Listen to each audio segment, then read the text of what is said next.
Hey, good morning, guys. Welcome to Market Mondays. Hopefully, you guys had a great weekend, and we're going to give you guys a quick update on everything that's happened last week to include everything that's going to happen this week and some other stuff that we are still unsure of what's going to be happening. So, before I get right into it, I'm going to do a quick dad joke. Dad joke today is, what do you call a flea in France? What do you call a flea in France? Call it a Paris site. Get it? Paris site. All right, so getting right into it. There has been a lot of movement over the last week and not a whole lot of news. We did get some inflation reports, but for the most part, everything has been pretty quiet, with the exception of today. We had to remember we had a 3-day weekend last week. There was a big movement in regards to a number of things when it comes to what's going on with the global markets and Japan. But for the most part, everything just kind of calmed down. Now, starting this week, we have some really interesting news. So, you guys remember the talk about the FHFA having this $200 billion budget to buy MBSs?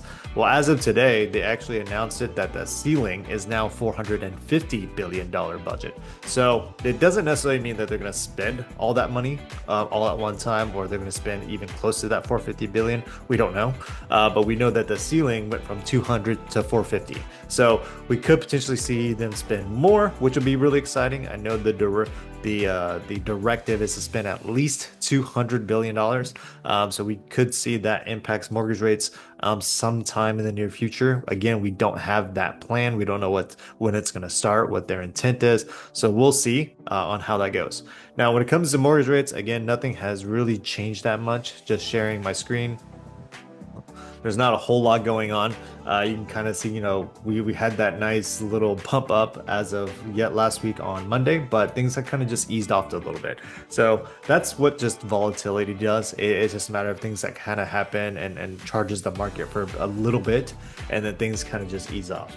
So the other thing that we can get into is the only really big news that's going to be happening this week is one, there's going to be a big Fed meeting on Wednesday. Now, usually there's a big reaction when it comes to these Fed meetings, but for the most part, this one is probably going to be looked at less, only because the person who's making these announcements is on their way out. They're actually in the process of electing of a new Fed president. So whatever Fed Chair Jerome Powell says, it's probably not going to carry a whole lot of weight, because there's going to be new changing of the guard when it comes to the Fed president. We still don't know who it is, but we know Jerome Powell is going to be out in May. So whatever they say this week may not hold a lot of weight, because we know that there's going to be a new Fed president coming in. The reason why that's important is because there's not going to be a huge market reaction probably on that day. At least we hope not. The only other small news that may come out is one of the inflation reports that comes out this Friday, which is Producer Price Index. This one has the less weighting of market reaction compared to the other two. CPI and PCE.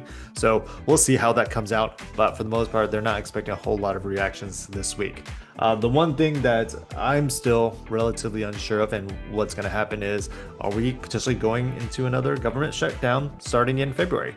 So hopefully they make some announcement. Maybe it's in the back burner, but that's one thing that we need to keep an eye on is, have they figured out what to do with this new healthcare bill extension that goes until the end of January? So otherwise, that's really all I got for you guys. Nuke out.